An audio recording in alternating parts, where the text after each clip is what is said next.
नमस्कार दोस्तों, मैं मंजीत कुमार झा आप सबका अपने YouTube channel PM study zone में स्वागत करता हूं। दोस्तों, हम लोग पॉलिटी के अंतर्गत मौलिक अधिकार अध्याय पढ़ रहे थे और हमने इससे पूर्व 5 जो मौलिक अधिकार दिए गए हैं उसको देखा था। एक बार क्रम से मैं दोहरा देता हूं। सबसे पहले हमने देखा था समता के अधिकार को, समता यानी समानता के अधिकार को। फिर हमने देखा था स्वतंत्रता के अधिकार को। उसके बाद हमने देखा शोषण के विरुद्ध अधिकार को, फिर धार्मिक स्वतंत्रता के अधिकार को, और उसके बाद हमने देखा था संस्कृति एवं शिक्षा के अधिकार को। आज जो दोस्तों हम मौलिक अधिकार पढ़ने जा रहे हैं, ये मौलिक अधिकार का बहुत ही विस्तृत रूप है। यानी सारे मौलिक अधिकार जो है उसकी नींव यही है, ताकि हमें ये अधिकार जो है वो पर्याप्त अवसर के रूप में मिले और इसमें कोई हनन न हो, इस बात का प्रावधान ये मौलिक अधिकार करता है। तो आइए दोस्तों हम इस अधिकार को देखते हैं। इस अधिकार का नाम है संवैधानिक उपचारों का अधिकार, जो कि आर्टिकल 32 के अंतर्गत संविधान द्वारा हमें प्रदत्त की गई है। तो आइए दोस्तों इसको देखते हैं। दोस्तों, संवैधानिक उपचारों का अधिकार किस आर्टिकल के अंतर्गत है? आर्टिकल 32 के अंतर्गत। यानी 32 के अंतर्गत ये प्रावधान किया गया है कि कहीं से भी यदि हमारे किसी भी मौलिक अधिकारों का हनन होता है तो इसके अंतर्गत उसका संवैधानिक उपचार किया जाएगा, उचित संवैधानिक उपचार किया जाएगा। और किसके द्वारा किया जाएगा? तो ये उच्चतम न्यायालय और उच्च न्यायालय द्वारा किया जाएगा। दोस्तों, इसके विषय में भीमराव अंबेडकर का कहना है कि ये संविधान का आत्मा है। ठीक है, हालांकि इससे पहले भी हम लोग एक बार पढ़ चुके हैं प्रस्तावना के संदर्भ में कि उसको भी संविधान का आत्मा कहा जाता है। तो दोनों में अंतर यही है कि सभी लोगों का मानना था कि प्रस्तावना संविधान का आत्मा है, जबकि भीमराव अंबेडकर का मानना था कि संवैधानिक उपचारों का अधिकार जो है वो संविधान का आत्मा है। इसीलिए जब भी परीक्षा में प्रश्न भीमराव अंबेडकर से जोड़कर पूछा जाएगा तो हमारा उत्तर होगा संवैधानिक उपचारों का अधिकार। आइए दोस्तों देखते हैं। इसके तहत सर्वोच्च न्यायालय को आर्टिकल 32 के तहत, यानी ये संवैधानिक उपचारों का अधिकार जो है उसके तहत जो आर्टिकल 32 है उसके तहत सर्वोच्च न्यायालय को तथा उच्च न्यायालय को आर्टिकल 226 के तहत, यानी इस आर्टिकल 32 के तहत उच्च न्यायालय को नहीं मिला हुआ है, उच्च न्यायालय को आर्टिकल 226 के तहत मिला हुआ है। क्या मिला हुआ है? तो 5 तरह के रीट निकालने की शक्ति प्राप्त है। 5 तरह के रीट निकालने की शक्ति प्राप्त है। दोस्तों, इस रीट को पढ़ने से पहले हम कुछ इनके क्षेत्र के बारे में बात कर लेते हैं कि किस तरह से क्या क्षेत्र मिला हुआ है। तो दोस्तों, आर्टिकल 32 के तहत जो है वो उच्चतम न्यायालय को रीट निकालने की शक्ति है और आर्टिकल 226 के तहत उच्च न्यायालय को है। तो उच्चतम न्यायालय जो है वो किसी भी संस्था या किसी भी व्यक्ति के विरुद्ध ये रीट जारी कर सकती है, जबकि उच्च न्यायालय अपने राज्य के लोगों या अपने राज्य से संदर्भित मामलों में ही रीट निकाल सकती है। तो ये क्या है कि इस न्याय क्षेत्र का जो विस्तार है वो उच्चतम न्यायालय के पास ज़्यादा है। इसके बाद एक चीज़ और है कि आर्टिकल 32 के तहत जो उच्चतम न्यायालय है वो केवल मौलिक अधिकार के लिए ही रीट निकाल सकती है। यानी आर्टिकल 32 के तहत जो रीट निकालने की शक्ति है सर्वोच्च न्यायालय की, वो केवल मौलिक अधिकार के संबंध में है। किसी दूसरे अधिकार या किसी दूसरे कानून के संबंध में सुप्रीम कोर्ट रीट नहीं निकाल सकती है, जबकि उच्च न्यायालय जो है वो किसी अन्य मामलों पर भी या किसी अन्य कानून पर भी रीट निकाल सकती है। क्यों?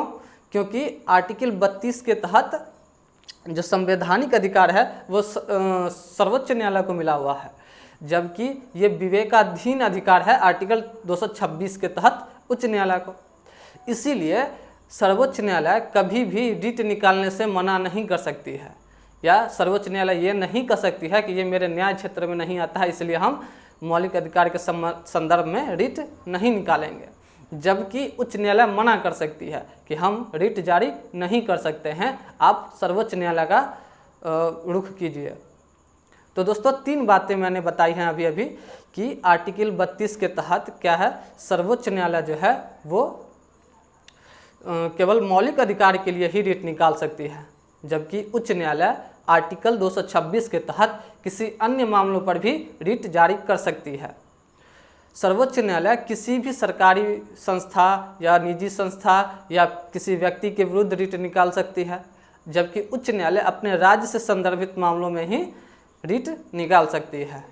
और तीसरी बात मैंने क्या कहा कि सर्वोच्च न्यायालय कभी भी रिट निकालने से मना नहीं कर सकती है, जबकि उच्च न्यायालय ऐसा कर सकती है, क्योंकि उसको मौलिक अधिकार के अंतर्गत नहीं रखा गया है, उससे अलग रखा गया है। 226 जो कि मौलिक अधिकार के अंतर्गत नहीं है, इसलिए मना कर सकती है। आइए दोस्तों, अब हम पहले देखते हैं कि रिट क्या है और कैसे उनका कार्य होता है। तो दोस्तों 5 तरह के रिट का प्रावधान है हमारे संविधान में। मैंने उसके हिंदी और अंग्रेजी नाम भी लिख दिए हैं, इसलिए कि कभी कभी परीक्षा में हिंदी के साथ साथ या अंग्रेजी नाम पूछ देती है, कभी हिंदी पूछ देती है, कभी अंग्रेजी पूछ देती है, तो आपको दोनों नाम ध्यान में रहने चाहिए। आइए दोस्तों पहले देखते हैं। पहला जो रिट है उसको कहते हैं बंदी प्रत्यक्षीकरण, यानी हैवियस कॉर्पस। पहला कौन सा रिट है? पहला रिट है बंदी प्रत्यक्षीकरण यानी हैवियस कॉर्पस। उसके बाद जो दूसरा रिट है वो है परमादेश। परमादेश जिसको अंग्रेजी में क्या कहते हैं? मैंडमस। परमादेश को अंग्रेजी में क्या कहते हैं? मैंडमस। उसके बाद है दोस्तों प्रतिषेध लेख, जिसको प्रतिषेध कहते हैं, और अंग्रेजी में इसको कहते हैं प्रोहिबिशन। अंग्रेजी में क्या कहते हैं प्रतिषेध को? प्रोहिबिशन। दोस्तों आपको हिंदी के साथ साथ अंग्रेजी नाम अवश्य याद होने चाहिए, वो भी क्रम में। तो हमेशा क्रम में आप याद रखेंगे। तो क्रम में पहला क्या है? बंदी प्रत्यक्षीकरण, और अंग्रेजी में इसको क्या कहा जाता है? हैबियस कॉर्पस, यानी बंदी प्रत्यक्षीकरण का अंग्रेजी नाम है हैबियस कॉर्पस। उसके बाद है दूसरा में परमादेश, और परमादेश को अंग्रेजी में क्या कहा जाता है? तो परमादेश को अंग्रेजी में कहा जाता है मैंडमस। उसके बाद है दोस्तों प्रतिषेध लेख, और प्रतिषेध लेख को अंग्रेजी में क्या कहा जाता है? प्रोहिबिशन। उसके बाद आइए दोस्तों देखते हैं चौथा कौन सा रिट है? चौथा है उत्प्रेषण। इसको कहते हैं सर्ट्योररी। इसको क्या कहते हैं अंग्रेजी में? सर्ट्योररी।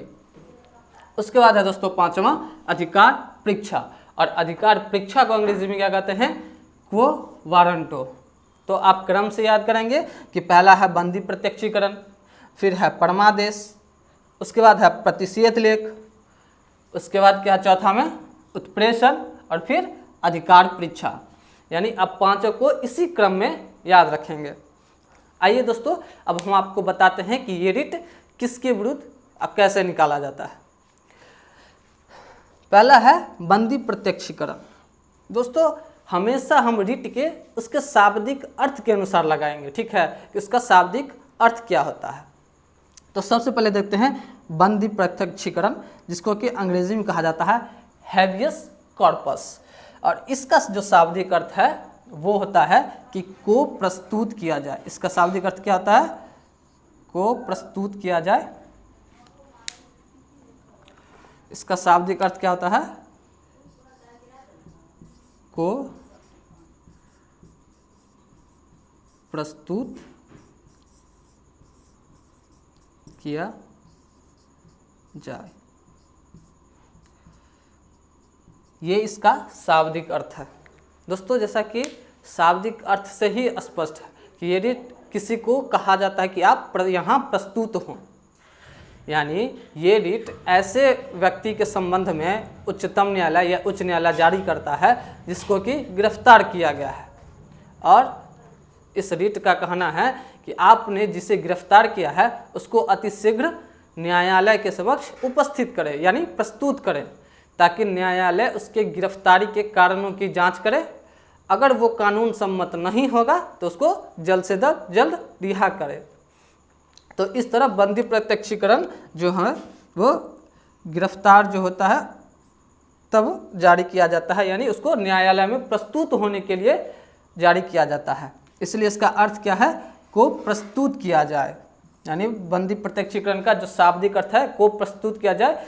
यहाँ से हम आसानी से अर्थ निकाल सकते हैं कि जिसको गिरफ्तार किया जाता है ये उसके लिए निकाला जाता है ताकि उसको न्यायालय के समक्ष प्रस्तुत किया जाए। उसके बाद है दूसरा परमादेश। दोस्तों जब हम परमादेश शब्द देखते हैं तो इसमें पहले से ही हम एक चीज़ देखते हैं, लिखा हुआ है आदेश। परमादेश यानी परम आदेश, यानी ये आदेश है। इसका शाब्दिक अर्थ क्या होता है कि हम आदेश देते हैं। दोस्तों परमादेश शब्द का अर्थ, शाब्दिक अर्थ क्या होता है, हम आदेश देते हैं। यानी ये रिट सर्वोच्च न्यायालय या उच्च न्यायालय जो सरकारी या अर्ध सरकारी कर्मचारी हैं उसके खिलाफ निकालती है। क्यों निकालती है कि अगर कोई अपना काम ढंग से नहीं कर रहा है तो ये उसके खिलाफ निकालती है रिट सर्वोच्च न्यायालय या उच्च न्यायालय कि हम आपको आदेश देते हैं कि आप अपना काम सही ढंग से करें। तो दोस्तों परमादेश का शाब्दिक अर्थ क्या है? परमादेश का शाब्दिक अर्थ है हम आदेश देते हैं,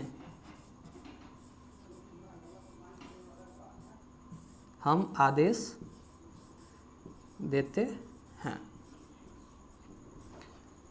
और इसी वाक्य से हम लोग अर्थ निकालेंगे कि ये जो रिट है, इस रिट के तहत सर्वोच्च न्यायालय या उच्च न्यायालय सार्वजनिक अधिकारी यानी सरकारी पदाधिकारी या अर्ध सरकारी पदाधिकारी को ये निर्देश देती है कि आप अपना काम सही ढंग से करें। उसके बाद है तीसरा है प्रतिषेध लेख। तीसरा क्या है? प्रतिषेध लेख यानी प्रोहिबिशन। आप प्रोहिबिशन का अर्थ जानते ही होंगे, मना करना। यानी प्रतिषेध का भी अर्थ क्या है? मना करना यानी रोकना। तो इसका अर्थ क्या हो गया? रोकना। दोस्तों हम लोग इसके अर्थ से ही पता लगा लेंगे कि इसका मतलब क्या है, यानी ये रिट क्यों निकाला जाता है। तो प्रतिषेध का क्या अर्थ है? रोकना। प्रतिषेध का क्या अर्थ है? रोकना। यानी इसका सीधा सीधा मतलब है कि ये रिट जो न्यायालय निकालेगी वो किसी को रोकने के लिए। तो किसको रोकने के लिए? तो ये रिट जो है उच्चतम न्यायालय तथा उच्च न्यायालय अपने अधीनस्थ न्यायालय यानी उसके अंदर जो न्यायालय हैं उसको तथा अर्ध न्यायिक प्राधिकरणों को, जो अर्ध न्यायिक प्राधिकरण है उसके खिलाफ निकालेगी। और यदि वे अपने न्याय क्षेत्र से बाहर कार्य कर रहे हैं तो उसको ऐसा करने से रोकेगी। यानी इस रिट का मतलब क्या हुआ कि ये किसी अधीनस्थ न्यायालय या अर्ध न्यायिक प्राधिकरण को अपने न्याय क्षेत्र से बाहर यानी सीमा क्षेत्र से बाहर काम करने से रोकती है। यानी जब भी कोई अपने न्याय क्षेत्र या सीमा क्षेत्र से बाहर काम करेगी तो उसके लिए कौन सा रिट जारी किया जाएगा? तो प्रतिषेध यानी प्रोहिबिशन जारी किया जाएगा। किसके द्वारा? तो सर्वोच्च न्यायालय और उच्च न्यायालय के द्वारा। उसके बाद है दोस्तों उत्प्रेषण यानी सर्ट्योरिटी। उत्प्रेषण का अर्थ क्या होता है? प्रमाणित करना या सूचना देना। इसका अर्थ क्या होता है? प्रमाणित करना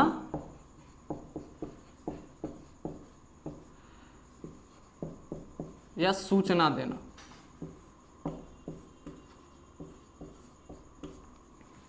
यानी इसके तहत सूचना देगी। यानी इस रिट को निकालने का मतलब है कि उच्चतम न्यायालय या उच्च न्यायालय अपने अधीनस्थ न्यायालय या अर्ध न्यायिक न्यायालय को यानी अर्ध न्यायिक प्राधिकरणों को ये रिट जारी करेगी और कहेगी कि आपके यहाँ जो केस लंबित पड़े हुए हैं, यानी जो भी केस लंबित हैं आपके यहाँ जिसका निपटारा अभी तक नहीं हो पाया है, आप उसको मेरे पास भेज दें।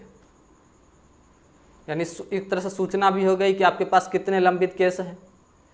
तो ये रिट जो है वो अधीनस्थ न्यायालय तथा न्यायिक प्राधिकार को दिया जाता है, निर्देश दिया जाता है कि आपके पास जितने भी केस लंबित पड़े हैं वो हमारे पास भेज दें।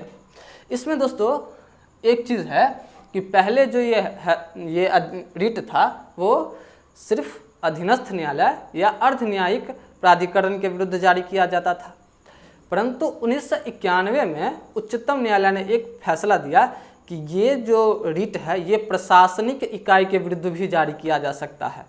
यानी 1991 से पूर्व क्या था कि ये केवल अर्ध न्यायिक या अधीनस्थ न्यायालय के अधीनस्थ न्यायालय को जारी किया जाता था, परंतु 1991 के उच्चतम न्यायालय के आदेश के बाद इसको प्रशासनिक इकाई के विरुद्ध भी जारी करने लगा। तो ये था उत्प्रेषण यानी सर्ट्योरिटी। अब है दोस्तों अधिकार परीक्षा। अधिकार परीक्षा नाम से स्पष्ट है, यानी अधिकार परीक्षा, यानी परीक्षा मतलब पूछना, कुछ पूछेगा, और इसका शाब्दिक अर्थ है प्राधिकृत या वारंट के द्वारा, यानी आपसे अधिकार पूछेगी वारंट के द्वारा। इसका इसलिए इसको इंग्लिश में को वारंटो भी कह सकते हैं। यहाँ पे दोस्तों वारंट लिखा हुआ है। तो अधिकार परीक्षा का अर्थ क्या हुआ? प्राधिकृत या वारंट के द्वारा।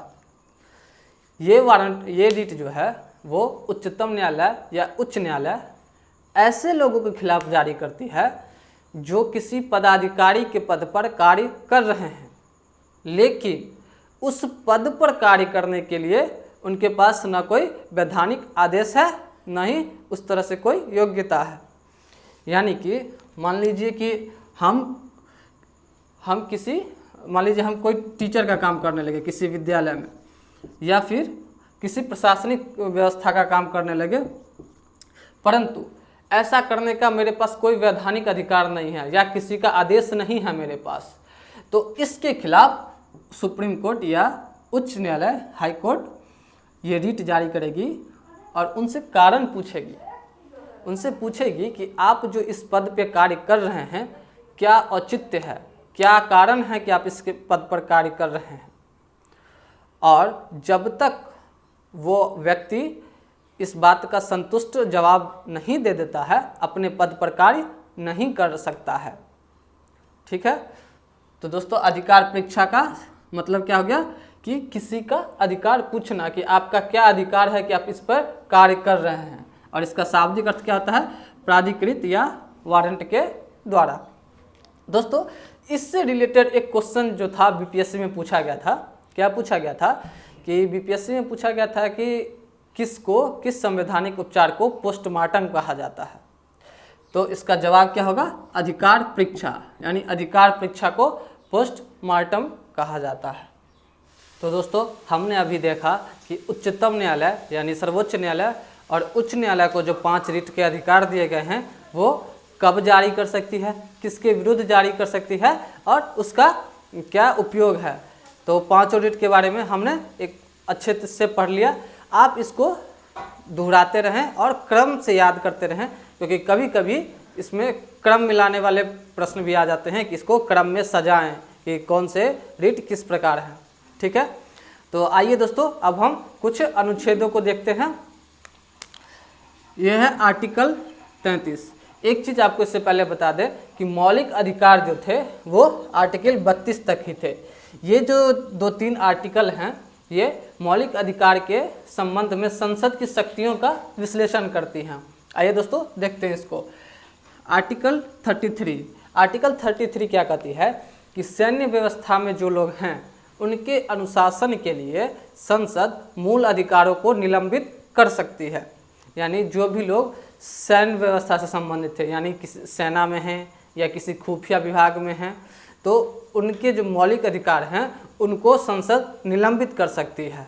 और इस संदर्भ में वे इस संवैधानिक उपचार के अधिकार का उपयोग नहीं कर सकते हैं, यानी न्यायालय में उसके विरुद्ध वो याचिका दायर नहीं कर सकते हैं।